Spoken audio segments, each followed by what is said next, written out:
अलमट्टी धरण उंचीवाढीच्या विरोधात शिरूर तालुक्यात सर्वपक्षीय एल्गार, नेते कार्यकर्ते एकत्र। रविवारच्या चक्काजामसाठी जनतेचा पाठिंबा। पाहूया शिवार न्यूजचा स्पेशल रिपोर्ट।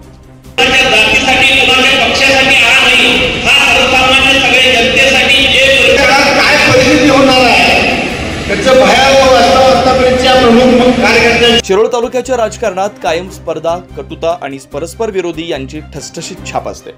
कोणतीही निवडणूक असो, आपला पक्ष, आपला उमेदवार आणि आपले कार्यकर्ते यांना विजयी करण्यासाठी चालणारी चुरस ही ईर्ष्या, तेढ निर्माण करणारी ठरते। परंतु गेल्या काही दिवसात या राजकीय वातावरणात नवा बदल घडताना दिसतोय।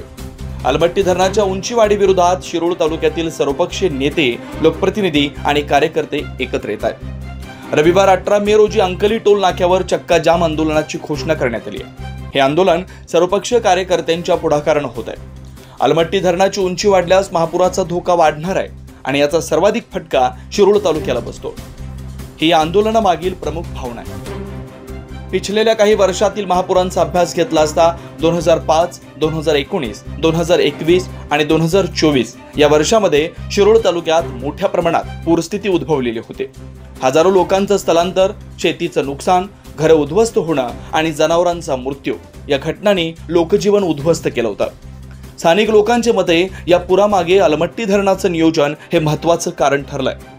या पार्श्वभूमीवर कर्नाटक सरकारनं अलमट्टी धरणाची उंची वाढवण्याचा निर्णय घेतल्यानं शिरूरकरांची चिंता वाढली आहे। ही धोक्याची घंटा ओळखून तालुक्यातील सर्वपक्षीय नेते एकत्र येत आहेत। या नेत्यांमध्ये प्रमुख आहेत आमदार राजेंद्र पाटील यड्रावकर, उद्यान पंडित गणपतराव पाटील आणि माजी आमदार उल्हास पाटील। या नेत्यांमध्ये याआधी राजकीय ईर्ष्या होती।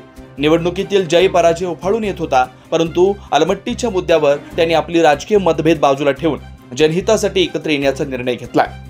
गावोगावी बैठका, जनजागृती मोहीम, पूरग्रस्तांचा आवाज केंद्र सरकारपर्यंत पोहोचवण्याचं काम सध्या या नेत्यांनी सुरू केलंय।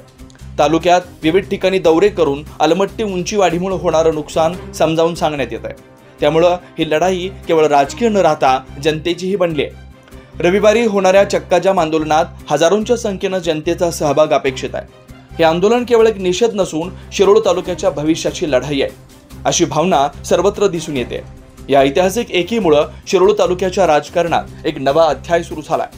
मतभेदांना बाजूला ठेवून सर्व नेते एका उद्दिष्टासाठी एकत्र येत आहेत। हे लोकशाहीच्या दृष्टीनं निश्चितच सकारात्मक पाऊल आहे। संतोष तारळे, शिवार न्यूज नेटवर्क, शिरूर।